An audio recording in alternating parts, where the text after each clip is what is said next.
Hello. So let's move on to one of the most common things that a computer graphics library does. Triangle filling. So let's talk about, let's maybe make that black. Triangle. By the way, I'm trying a thicker writing to see if it makes my words a little more legible. Let me know what you think of the thicker versus thinner handwriting. So triangle filling algorithms.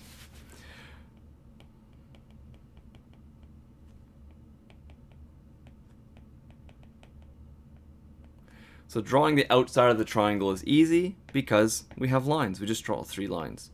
But what do we put inside of them? So these all basically break down to scanline filling. That's pretty much how triangle filling is done, scanline filling. And let me explain to you what that means. It's a pretty simple concept. So I'm going to take a triangle over here. Bam. Okay, this is my triangle.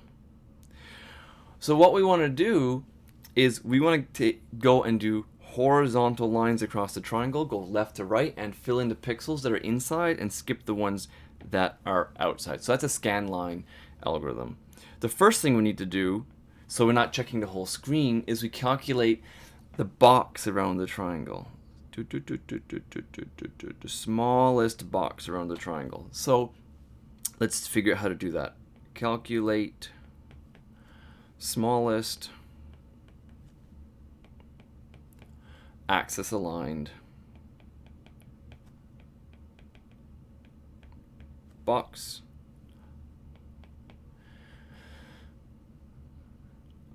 that encapsulates the triangle. This is a special word. This is called the bounding box. And luckily for us, that's really easy to do. To calculate the bounding box, we calculate x min as the minimum. If I label these vertices as v1, v2, v3. So the x min, which is this corner there, is just going to be the smallest of vector 1 x, vector 2 x, and vector 3 x. That's it. And then the x maximum, the x coordinate there, is simply going to be the max of the same points. And then we do the same thing for the y, and same thing for the min and max of y. And this corner up here then, this is x min, y min, and this corner here is x max, comma, y max. That's it. We calculate that. Now we have the bounding box. Great. Once we have the bounding box, too, we go through our scan lines. So we go through each horizontal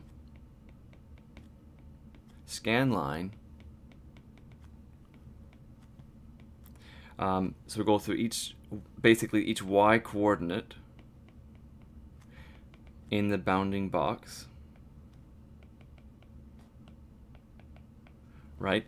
So we go through this one, this one, this one, this one, this one, all the way down, and then at a given y coordinate we have a scan line. We do that, and then for each x in the scan line, so we go down and then we go left to right. We simply check, is the point in the triangle?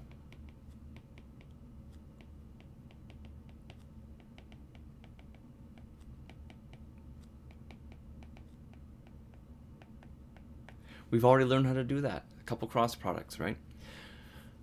So is the point inside the triangle? If so, we color it. Yay.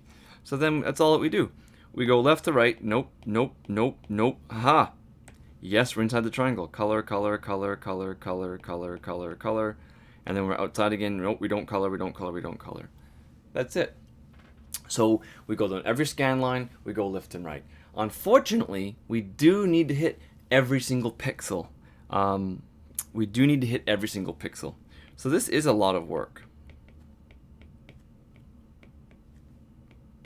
It seems like there must be a better way, but it turns out this is pretty much it, okay? And there's a couple of reasons why. First of all, graphics hardware is really good at the cross product, right? And remember, we need those cross products to detect if the dot is inside the triangle. We really need those cross products. You need lots of those. So the graphics card's really good at those. They're really fast at those. So that's a plus. Also, this algorithm is parallel. I'm not spelling this right. That's okay. It's parallelizable. Each point you can do independently. So if I have 5 cores, 6 cores, 7 cores I can assign to this triangle, bam, you can do it in perfectly parallel. Whereas, yeah, so it's really actually quite nice. One idea that people often come up with, and you might see kicking around, is we can actually, one way to optimize this is we can use Bresenheim's. So we can optimize using Bresenheim's algorithm, okay? And let me show you how that might work. So we take a triangle, and what you do is you use Bresenheim's to draw the lines. And when you draw a line, you create these things called edge buffers. On each scan line, you remember, the min and the max coordinate that you came across with the line. So you remember these as you go down. This is called an edge buffer. And now all I have to do is draw from that start to the end with a straight line. Bam, bam, bam. No cross products. It's a lot faster, you think, right? So we go through the triangle.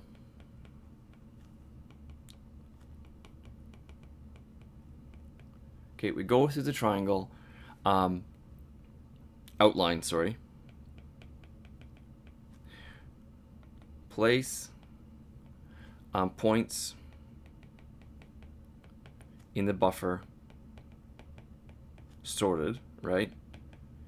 We sort by y direction. You also keep min and max sorted. It's really easy to do.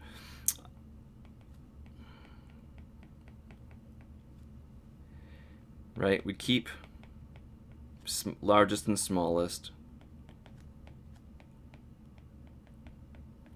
Cool. And then we just simply draw these very quick horizontal lines from small to large. Right? We look through this edge buffer and we draw those lines across. So it seems like this might be a bit faster. We don't have to check all those cross products. We don't have to check those pixels we're never going to draw. Unfortunately, this is not commonly done. This is not commonly used. Alright? It's not commonly used, and there's a few reasons for that. Let me just move my notes. Of course. Oh, what crummy software. So first, this is not easily, well, it's not parallelizable, not fully pairable. Okay? Because you have to draw edges first. Okay, so you have to draw the edges first. 2, it takes more memory. Right? We need that edge buffer. 3, the results from those cross products that we did to find out if the points are inside the circle, those results are actually useful. So results from cross product of point in circle algorithm are useful elsewhere. And we're going to come back to that, you'll see.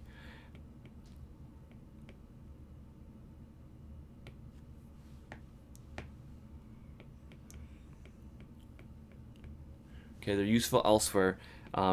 Shading, basically, shading those triangles. Really useful. I'll also point out, if we put a bounding box here, you actually, there's not a lot of, not always a lot of spots that you're checking. But we'll come back to revisit this at a later time. So it's basically not used.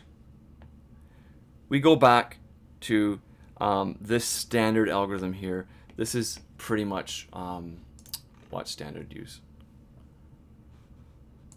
Yeah, my notes aren't working. All right, well, I'm going to come back in a minute and we're going to learn how to fill polygons. Thanks.